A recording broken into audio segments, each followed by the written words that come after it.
All right, Liz Wheeler Show, episode 434, take one.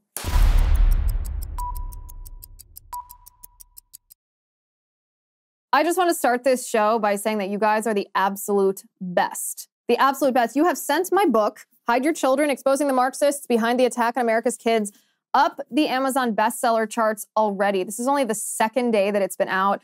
I appreciate you guys more than you can possibly know. You mean the world to me. If you haven't gotten your copy of my book, go to hideyourchildrenbook.com or go to Amazon or Barnes & Noble or walk into your local bookstore. It is now on the shelves, as long as they haven't hidden it behind Hillary Clinton's book or something. Get your copy of Hide Your Children and then let me know what you think. I want to hear your feedback, your criticism, your thoughts, your feelings. I want to hear everything of what you think. Go to hideyourchildrenbook.com. So this is one of the most interesting stories that I have come across all day. I find this fascinating. This is an article over at Newsweek that's reporting on a new poll related to the 2024 presidential election, but it's not just related to Joe Biden and Donald Trump or any of the other Republican contenders, you know, the normal polls that we see. This poll has to do with Robert Kennedy Jr.'s approval rating and how likely voters would be to cast their ballot for him if he were to secure the Democratic nomination or if he were to run as an independent. And this is where this gets so interesting to me because it looks from these numbers, if RFK ran as an independent, because even though he has, like 20% of the Democrat vote, maybe even a little bit more than that, pulling it away from Biden, he's not going to win the Democratic nomination. Biden is going to win that. RFK Jr. is not going to win. But listen to this. This is what Newsweek writes. If the Democrats and Republicans nominate Biden and Trump, respectively, and Kennedy runs as an independent, 33% of Democrat voters would likely vote for him, according to the poll, including 14% who would be very likely to back him. So essentially what this poll is saying is RFK would be a major spoiler for Biden. He would not spoil on Biden's behalf, but he would spoil Biden's chances if he ran as a third party or an independent. And I find this fascinating because it shows an additional depth of how much voters dislike Joe Biden, because voters aren't stupid. We know that if you cast your vote for a third party candidate, just like in 2016 when some Republicans voted for Evan McMullin or whoever else ran against him as a third party candidate, this ends up spoiling for the major party candidates. So the fact that 33% of Democrat voters are so unhappy with Joe Biden, so mad that he's going to be their nominee in 2024, that they would potentially cast their vote for a man who still wouldn't win the presidency, even if he were to run as an independent, but it would spoil Biden's chances. This blows my mind. There's actually a sizable number of Republicans who would also vote for RFK Jr. if he were to run as a Republican, I guess instead of voting for Donald Trump. This is what Newsweek says. Among likely voters as a whole, 25% say they would likely vote for Kennedy if he runs against Biden and Trump, including 14% of Republicans, with 10% saying they are very likely to cast their ballots this way. So there's a sizable chunk of both Democrats and Republicans who are dissatisfied with the idea of Biden or Trump and who would cast their ballot for a third-party candidate.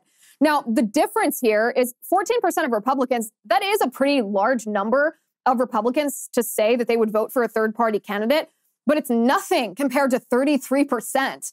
A third of Democrat voters, 1 out of every 3 Democrat voters would vote for RFK, which leaves me sitting here hoping that RFK will run as an independent. Please, sir, please run as an independent. Please run as a third party. Because even assuming that 14% of Republicans did choose not to vote for Trump and instead voted for RFK as an independent, you subtract 14 from 33, you still have a 20-point differential in how many Democrats have abandoned the Democrats versus how many Republicans have abandoned the Republicans. And that is far more than enough to swing the election in favor of Donald Trump. This would be the greatest thing that I've ever seen. Now, do I think this is realistic? Probably not. I think RFK has already faced, last week I believe it was, that assassination attempt. Joe Biden refuses to provide him Secret Service protection, even though he's a presidential candidate. Obviously, it's a personal. Obviously, Biden is depriving him of that security, even though his father and his uncle, one who was president, one who was attorney general and running for president, were assassinated while in office. Joe Biden has deprived RFK Jr. this Secret Service protection because he's angry and resentful that RFK is challenging him in the Democratic primary. It's so evil of Joe Biden because RFK's life is under threat. At that rally he was hosting a week or so ago, there was an assassin who showed up, pretended to be a member of RFK Jr.'s security team in order to be able to infiltrate the event. And thank goodness members of RFK's security didn't fall for this. They recognized, hey, you are not acting according to our procedures. This is a red flag. They captured him and saved RFK Jr.'s life. But this security detail, RFK Jr. is paying for, not Joe Biden. If RFK Jr. were to take it one step further, if he were not just to challenge Joe Biden in the primary, but if he were to run as a third-party candidate as an independent, I would be far more worried that assassination attempts, like the one that he's already experienced, would become more credible and more prevalent. I would be very, very worried for RFK's life. At the same time, while I don't want anything bad to happen to RFK, obviously, and I hope he has security to protect himself, I would really like him to run as a third-party candidate and as an independent, purely because I hope that he would spoil Joe Biden's chances of ever getting anywhere near the White House again. And by the way, the reason I don't want Biden near the White House again is not just because he's a doddering old fool. It's not just because he sniffs people and is a total creep. It's because we yet again are faced with proof that Joe Biden is corrupt to the core. The House Oversight Committee released additional information about how Hunter Biden sold access to Joe Biden, and it's the evidence is right there. You can't deny it unless you are so despicable and so dishonest, like many Democrats are, that you would rather have an actual crook in the White House selling our country out than entertain the idea that Joe Biden is not fit for office. We're going to talk about that in just a second. But first, I want to talk to you about an organization that means a lot to me. It's called Delta Rescue. Delta Rescue is the largest care for life animal sanctuary in the world. We all love our pets. We love our pets so much. And when we think of other dogs or cats and think about how some of them are neglected in the wilderness, I don't know about you, but this breaks my heart. Well, Delta Rescue is on a lifelong mission to care for dogs and cats and even horses too, and save them from starvation, save them from neglect in the wild. You can think of Delta Rescue like a super sanctuary for these rescued animals to live free and be safe. And of course, Delta Rescue is a care for life shelter, no kill. Here's how you can help. Delta Rescue relies solely on the contributions from people like us to care for their 1,500 animals. Every dollar helps and goes directly to their animals. No contribution is too small. They also send out monthly newsletters that include stories about the sweet animals they've rescued. I love them. I know you will too. I highly recommend you take some time and visit deltarescue.org. They can answer all your questions and are happy to speak with other animal lovers. Go to deltarescue.org. That's deltarescue.org. So the House Oversight Committee announced today on their X.com account that they had discovered more proof, as if we needed any more proof, that Joe Biden's family, Joe Biden and Hunter Biden, are absolutely corrupt. They were working hand in glove to collect money from hostile foreign nations around the world, and they were selling access to Joe Biden in the White House in exchange for this money. This is what the House Oversight Committee posted. They said a few months after Joe Biden announced his candidacy in 2019, so this was after he was vice president, but he was running for president in 2019, information available to the House Oversight Committee shows that Hunter Biden received 2 wires from China for $250,000 and $10,000, including from a man named Jonathan Lee. More alarming, the wires have Joe Biden's home in Wilmington, Delaware, as the beneficiary address. Weeks after those payments were made, Hunter's lawyer, George Masiris, said that Hunter Biden served with BHR, the Chinese company, quote, only as a member of its board of directors, which was purportedly a, quote, unpaid position. Here's the breakdown of events. From 2009 through 2017, during his time as vice president and prior to later payments to Hunter Biden, evidence shows Joe Biden developed a familiar relationship with Jonathan Lee. Devin Archer, a Biden business associate, described how Joe Biden met with Jonathan Lee for coffee in Beijing, China, had a phone call with him, and wrote college recommendation letters for his children. On April 25th of 2019, Joe Biden announced his candidacy in the 2020 presidential election. Fast forward just a couple of months to July 26, 2019, Wang Jin wired $10,000 with Joe Biden's home listed on the wire. Then on August 2nd of 2019, Jonathan Lee, the same man that Biden had a familiar relationship with, wired $250,000 with Joe Biden's home address listed on the wire. So then you fast forward to October 13th, 2019, and Hunter Biden's lawyer, George Masiris, stated in part that Hunter Biden served with BHR only as a member of its board of directors, which was purportedly an unpaid position. But on October 22nd, to be specific, of 2020, during a presidential debate, Joe Biden said, and I quote, "My son has not made money in China." As the House Oversight Committee concludes their post, it says, "It has your home address on the wires, sir." Joe Biden's address was on the wires that were sending $250,000 and $10,000 to Hunter Biden while Joe Biden was running for president, after Joe Biden had created a familiar relationship with these Chinese businessmen who were paying Hunter, even though Hunter's lawyer said he worked for the company without being paid. How much evidence do we need, people? I appreciate the House Oversight Committee's reporting on this. I appreciate their investigation. But what's the next step here? I'm getting to the point where my tolerance for smoking gun information has reached its breaking point. We have the information, so use it.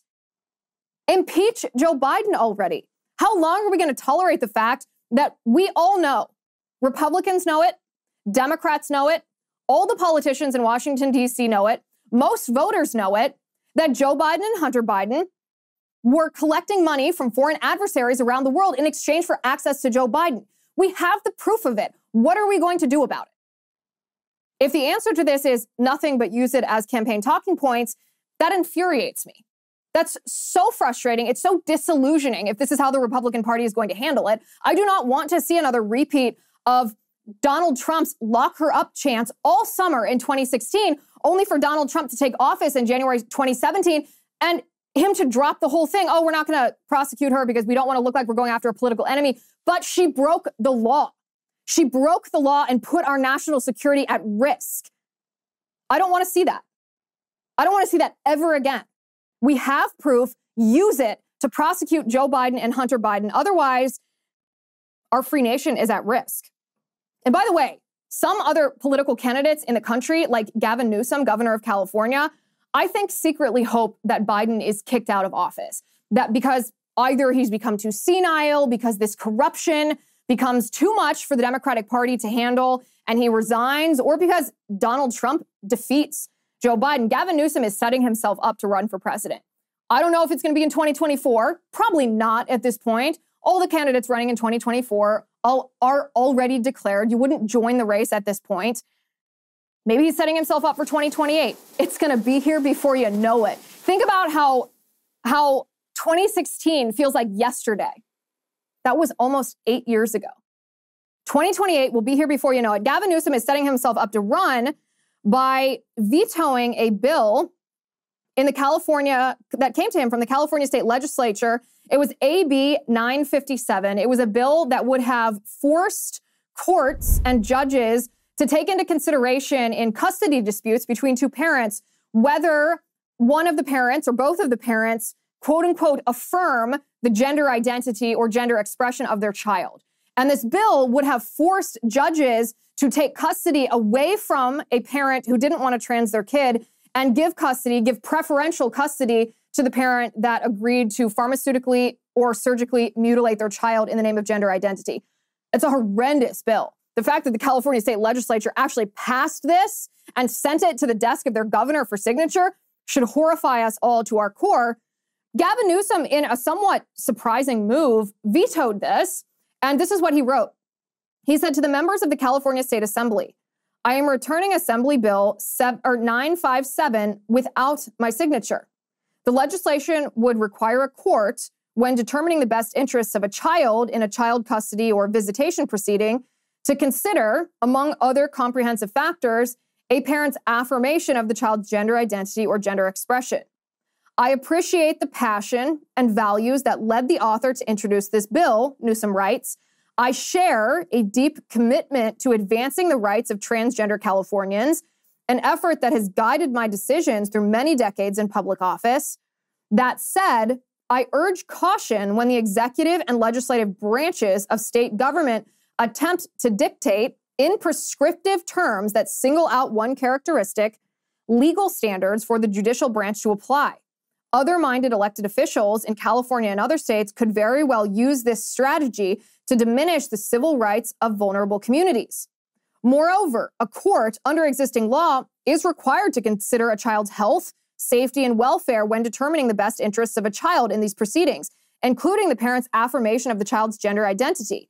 For these reasons, I cannot sign the bill. Sincerely, he signs it, Gavin Newsom.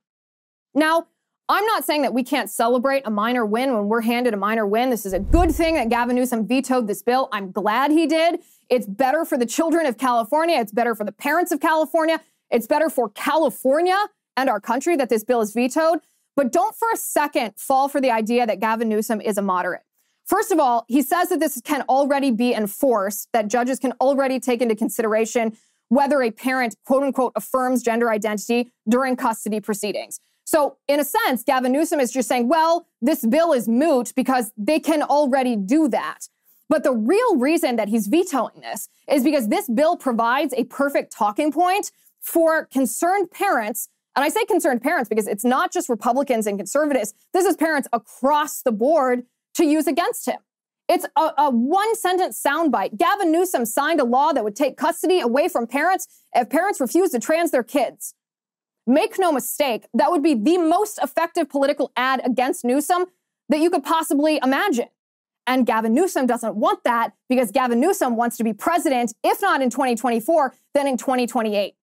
So he's not moderate. He's not common sense. He doesn't disagree with the premise of this bill. He just sees it as a political liability the way it was presented. And he is nothing but a political opportunist and a complete and total radical. And I'll show you why. Because something else he did with the California schools shows his true colors. We're going to talk about that in a second, but first I want to talk to you about Cozy Earth. You guys know I love my Cozy Earth bamboo sheets. I know you'll love them too, because who doesn't want the softest, most luxurious feeling fabric while you sleep? And it's guaranteed with Cozy Earth. This is why you have to get these sheets. If you don't love Cozy Earth's bamboo sheets, you have 100 days to get your money back. Do you know what that tells me as a consumer? It tells me that this business is confident in their product because they wouldn't offer this deal if they thought you were going to take them up on it. They offer you this deal because they think you will love their product so much that they'll never have to pay you back if you don't like their product. Once you try Cozy Earth, you will be hooked for life. You can start with Cozy Earth's best-selling bamboo sheet set. It's made of 100% premium viscose from bamboo. It's super soft. It's ethically sourced, and it's temperature regulating. So you can keep cool in the summer and cozy in the winter. And it's not just sheets. Cozy Earth has pajamas, loungewear, bath towels, and more. Super soft, super comfy. And I have a great deal for you. You can go to cozyearth.com, enter my promo code, Liz40, and you can save up to 40% off. That's cozyearth.com, promo code Liz40 to save 40%. Cozyearth.com, promo code Liz40. So as Gavin Newsom pretends to be a moderate by vetoing this bill that would require courts to give custody to the parent that was willing to trans their child, Gavin Newsom simultaneously is trying to penalize schools that prohibit pornographic books or sexually explicit books from being handed to children from public school libraries. This is what Gavin Newsom tweeted on September 26th. He said, California has now banned the extremist book bans the GOP are pushing. We will be fining schools that block textbooks and school library books for discriminatory reasons. Now, of course, his verbiage is a euphemism. These books that parents across the aisle, again, it's not just conservative parents, not just Republicans, parents do not want their children reading are sexually graphic books like Genderqueer that depict perverse sex acts. No one wants their first grader, second grader, and third grader having access to that book. let alone having a school librarian recommend it to them. Parents don't want their children reading a book, again, recommended by the school library, that teaches that white children are racist based only on the color of their skin and not their character or their actions or their thoughts or their beliefs, and that black children are oppressed based only on their skin color and not on anything real. Parents don't want these books in school libraries, and Gavin Newsom is going to penalize. He is going to financially penalize via fines any parents who enact bans on these books being shown to their children. And I know the Democrats and the left right now have latched on to this term book ban because they think people will be really turned off by the idea of book banning. You only see that in the Soviet Union. You only see that in communist China, book bans, burning books. That's not what this is. No one is prohibiting these books from being sold. You can sell it on Amazon if you want. No one's prohibiting these books from being owned. You can keep it in your private collection if you want. But there's a difference between owning something in a private collection or publishing something and offering it for sale or giving it away for free. There's a difference between that and taxpayers buying these books that are offered in the public school system to small children. And Gavin Newsom might think we're too stupid to be able to tell the difference. He might think that this is a political fight that he can win because his public opinion polling firms and consultants tell him that people don't like the idea of book bans, how Democrats have branded this effort by parents. But parents know better.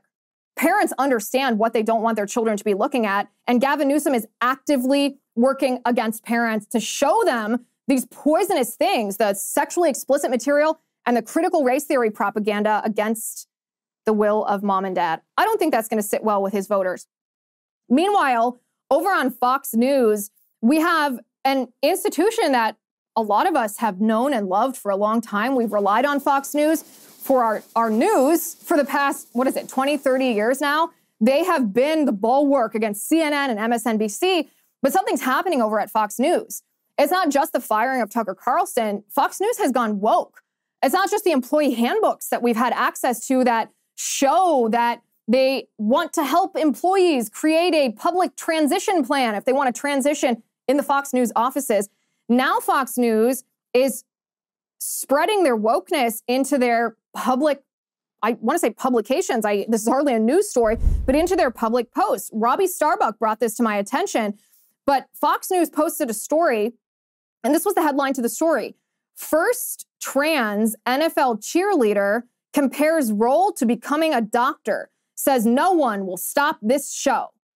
So I actually agree that this story is newsworthy because a biological man who is pretending to be a woman was hired by the NFL to dance with the female cheerleaders, and that's weird. It's grotesque. I don't think NFL fans want to watch that. But what's weird about this is if you look at Fox News's caption underneath, this was an Instagram post. If you look at Fox News's caption, they're calling this man a woman. They're indulging of this transgender individual. Listen to this caption. Give me a why. NFL's first trans cheerleader says she is setting things up for the younger generation. Her push to change the narrative is at the link in our bio. Why are you doing this, Fox News? Why would you call this man a woman? Why would you refer to this man as she and her when you know that this is a man? I don't even care as much about the positive spin that they put on this story. That's stupid. The readers are going to reject it. It's not going to indoctrinate the viewers and the readers of Fox News. It's just going to cause them to leave Fox News. But why would you do this? Why would you ruin an institution that so many of us have trusted and counted on for so many years? I can never turn Fox News on. I can never read Fox News articles when I know that they are taking an active part in the same sort of political effort that Gavin Newsom is in California. I mean, of all the places to be corrupted by this ideology, you would hope that Fox News would have been last in line. Evidently not. Maybe they're pursuing an ESG score. I don't know what their deal is. I don't know if it's the executives that have gone woke, whether they've been infiltrated by leftists or whether they are trying to pursue some ESG score. But there are other companies who are also pursuing ESG scores, and they're virtue signaling by refusing to run advertisements on Rumble in the wake of the Russell Brand allegations. We're going to talk about that in just a second. But first, I want to talk to you about American Hartford Gold. Do you guys want to keep your hard-earned nest egg secure, even in the face of the financial and economic insecurity that we're facing? Of course you do. I do too. Then I highly recommend that you do what I did, call American Hartford Gold. They are the only precious metals dealer I trust. You can protect your savings and retirement accounts with physical gold and silver. American Hartford Gold is the highest rated firm in the country with an A+ rating from the Better Business Bureau and thousands of satisfied clients. With one short phone call, they can have physical gold and silver delivered right to your door or inside your IRA or 401k. And if you call them right now, they'll give you up to $1,500 of free silver on your first order. So don't wait. Call them right now. Call 866-781-7499. That's 866-781-7499. Or text Liz to 65532. Again, that's 866-781-7499 or text Liz to 65532. So in the wake of the allegations, the anonymous allegations that were published by British news organizations against Russell Brand, allegations that I'm not sure we should give credibility to unless these women want to state their names, because I think it's fundamentally unfair to the accused to have to defend himself against allegations when he doesn't know who's making the accusation. So how's he supposed to know the context? How's he supposed to provide exculpatory evidence, if it exists, if he doesn't know who's making the accusation against him? I think we should probably dismiss them unless these women are willing to come forward with their names. They also didn't go to law enforcement. They went directly to the media, which is a red flag. And they stated that their motivation for coming forward to the media was because Russell Brand's becoming so prominent on Rumble. So we can see that maybe this is tinged with political animosity. Maybe, just maybe, this is a concerted effort to silence Russell Brand because he is bucking the Hollywood elite, which is the world in which he became famous. He's pushing back against Pfizer. He's pushing back against the war in Ukraine. And the response to these allegations has been quite horrifying to watch. YouTube demonetized Russell Brand's his channel. He had millions and millions of followers. Demonetized it in the face of anonymous allegations, not a conviction, not a criminal investigation, not an admission of guilt, but just an anonymous allegation, and they took his livelihood away. His book publisher put a quote-unquote pause on his book. His talent management agency dropped him. His comedy tour was put on hold. Dates were canceled. He's having his career ruined based on anonymous allegations. And so, of course, he's saying, well, you can watch me on Rumble. I'm never going to be silenced. We're never going to stop talking. Come to a platform that actually supports free speech. And in response to this, there have been several companies like Burger King and like HelloFresh who have pulled their advertisements off of Rumble, not just off of Russell Brand's show, not just off of his videos, but off of the channel as a whole, because Rumble refuses to cave to the demands of the UK government, who wanted to know if Russell Brand was monetizing his content on Rumble, and if so, why Rumble hadn't stripped him of the ability to make a living based on these allegations. So next time you're thinking about eating at Burger King, next time you're thinking about signing up for HelloFresh, whose ads, by the way, I find pretty convincing, next time you're thinking about that, you remember that these companies may be in pursuit of their own ESG scores, maybe their executives are corrupted with wokeness for a different reason, but they are punishing this man without due process of law, and it's awful and it's evil. Now, Project Veritas shut down their operations. This has been a saga that we have followed on this show since James O'Keefe separated from Project Veritas and the two tossed back allegations of misconduct. Project Veritas said James mishandled money. James said the board turned against him and, were corrupted by their own greed and desire for fame. Who knows exactly what really went down there? But after James was ousted, they brought in a new CEO, Hannah Giles, who within months of taking the helm at Project Veritas, shut the whole operation down. She spent all the money. She couldn't fundraise. Donors didn't want to give money to her. They only wanted to give money to Project Veritas that was run by James O'Keefe. And so Project Veritas completely shuts down. This is pretty shocking. I don't think a year ago any of us could have imagined that we'd be facing this situation, because Project Veritas gives us so much hope. Project Veritas was the one media organization that was willing to investigate true corruption, especially, you remember the Pfizer videos that we covered? They were bananas, shocking. We hadn't seen any journalism like that from any other organization in my memory. Yet Project Veritas, with just a couple dozen employees, pulled this off. Well, now that Project Veritas has shut down, the legal defense fund that was funding, well, the legal defense for James O'Keefe and two other former Project Veritas journalists, Spencer Meads and Eric Cochran, is no more. Now, the reason James O'Keefe and Spencer Meads and Eric Cochran need a legal defense fund is because the Department of Justice is going after them unfairly over false allegations regarding Ashley Biden's diary. Because you'll remember several years ago, Project Veritas got access to Ashley Biden's diary. It was left at the home, a rental home that Ashley Biden had stayed at when Ashley Biden left. She left her belongings behind. The owner of the home tipped off Project Veritas that these items had salacious allegations, or at least that's what was reported in this diary that Ashley had written about her father. Project Veritas acquired this diary, but ultimately decided not to publish it. They ultimately decided not to do the story, and they returned it to the police, who returned it to Ashley Biden. But this did not stop the Department of Justice from conducting pre-dawn raids of James O'Keefe's home, Spencer Mead's home, and Eric Cochran's home. I mean, really freaky pre-dawn raids. And years later, these three young journalists are still dealing with the legal repercussions and financial ruin that comes with being targeted by Biden's Department of Justice. So they put out a video talking about what this means now that their legal defense fund has been drained, and I want to share it with you. Take a look. In November 2021, the FBI conducted pre-dawn raids upon myself and my journalistic colleagues, Spencer Meads and Eric Cochran, seizing cell phones, journalistic notes, and other devices. This was all purported to be over an investigation that we were doing into the Ashley Biden diary, a story that we ended up never publishing. We were able to obtain video from one of the raids of Eric Cochran's house. Tell us about that. I woke up at 6 a.m. to banging on my door on November 4th, and the first thing I did was grab my undercover camera and open the door, and there was the FBI. And Spencer, also, they raided your house in New York City. Tell us a little about that.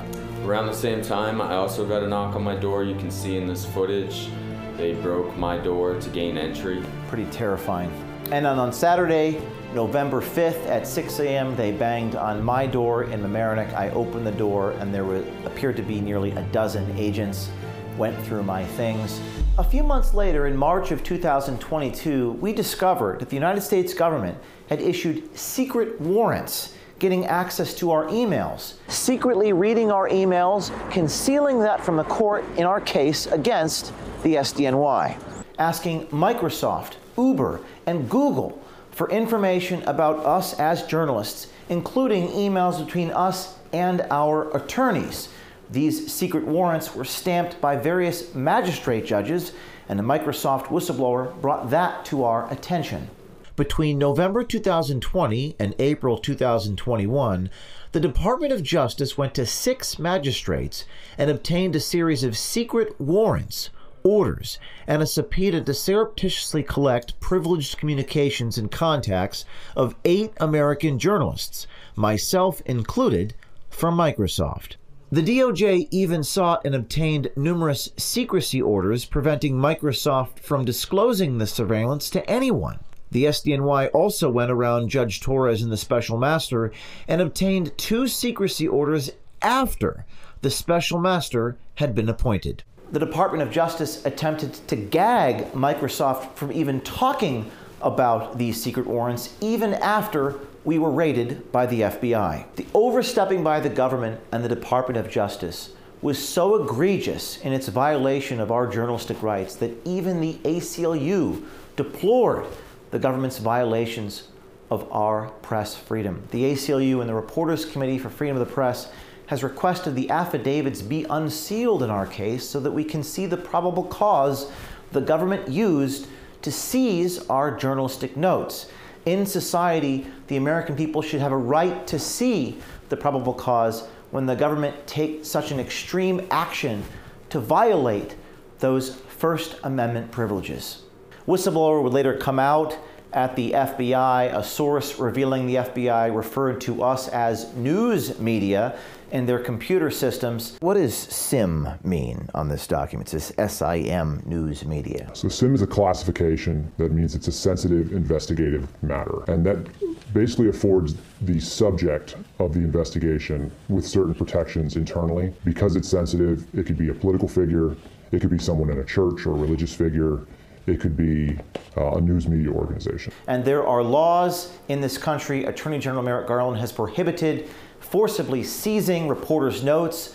Those laws seem to be violated in our case. When I was removed as the leader of Project Veritas in February, there were many millions of dollars in the bank account that I raised to help defend these journalists' legal defense funds, indemnifying them from these attacks by the government against the First Amendment rights. Since February, all of that money has been spent by Project Veritas, and they have announced they will no longer be indemnifying or helping us with our legal defense needs.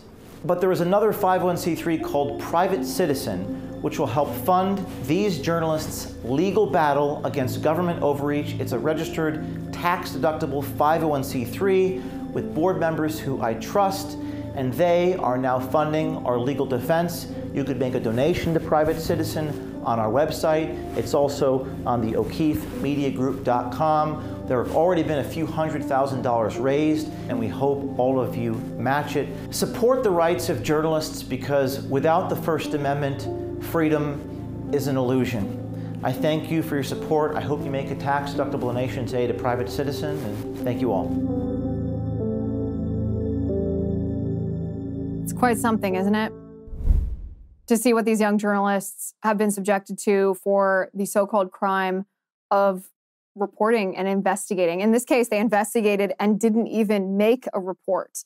If you can, please join me in donating to their legal fund. It is a fund worth giving our money to, because Project Veritas and these three journalists have done more for our country, more to expose corruption than anybody else that I can think of. I'll post a link on all of my social media platforms so you guys can donate as you see fit. I really appreciate it. I know that they appreciate it too.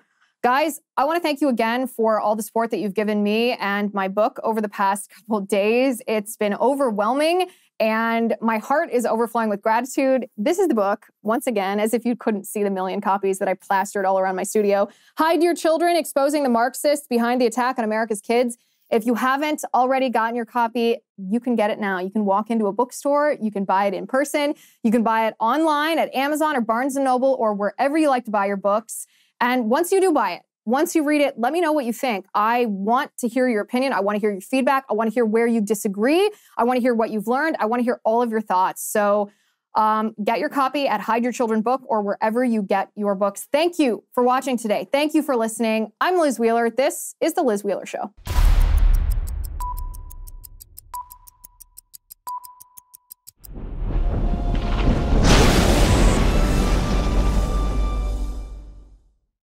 If you haven't already, give this video a thumbs up, hit the subscribe button below, and ring the bell to make sure you never miss a video.